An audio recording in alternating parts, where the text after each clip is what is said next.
విశాఖపట్నం అంటేనే సుందర సాగర్ తీరం. విశాఖ సాగర్ తీరానికి వెళ్తుంటే సముద్రపు గవ్వలతో తయారు చేసిన అలంకరణ వస్తువులు పర్యాటకులకు స్వాగతం పలుకుతాయి.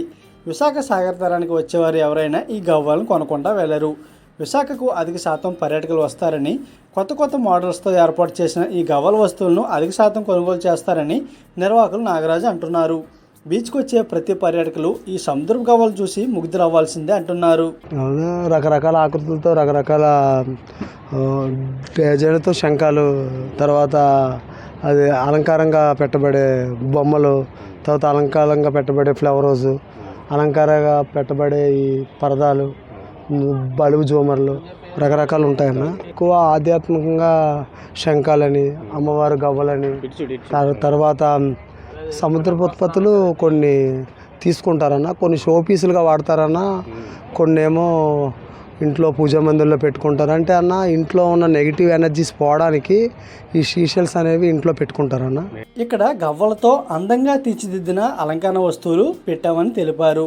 వాటిలో ఎక్కువగా వాల్ హ్యాంగర్స్, మిర్రర్స్, వెల్కమ్ బోర్డులు, ఇంటి గుమ్మాలకు అందాన్నిచ్చే గవ్వల దండ, ఫోటో ఫ్రేమ్లు, హోల్డర్స్, ఫ్లవర్ వాజులు, జ్యువెలరీ ఇలా ప్రతి సంవత్సరం కొత్త మోడల్స్ తీసుకొచ్చి విశాఖ బీచ్లో పెడతామని అంటున్నారు. ఎవరికైనా కావాలనుకుంటే Visakhapatnam RK Beach bus stop పక్కన ఉంటాయని అంటున్నారు. పని ప్రారంభించే సమయంలో శుభానికి ఆ శుభ సూచికగా శంఖాన్ని ఊతారు. శంఖాన్ని ఏమో అమ్మవారి దగ్గర హారతి ఇచ్చేటప్పుడు నాదం చేస్తారన్న. ఆ నాదం అమ్మవారికి చాలా ఇష్టమైందన్న. తర్వాత లేదన్న, ఇవి ఎక్కువ బెంగాలీస్, తర్వాత ఎక్కువ బెంగాలీస్, ఎక్కువ దైవాన్ని నమ్మేవారు ఎక్కువ కొంటారన్న. స్టార్టింగ్ 20 రూపాయల నుంచి కూడా ఉంటాయన్న. 20 రూపాయల నుంచి ఒక 100 రూపాయల దాకా ఉంటాయన్న. మాకు అన్ని రకాలుగా ఏ గవర్నమెంట్ వచ్చినా బాగా సపోర్ట్ చేస్తుంది అన్న.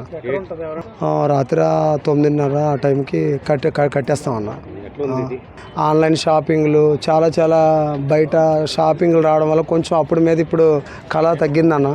కొద్దిగా ఏదో ఇంట్లో ఖర్చులు తగ్గట్టు బిజినెస్ రన్ అవుతుందన్న. అప్పుడు అంత వైభవం లేదన్న, కొద్ది తగ్గిందన్న.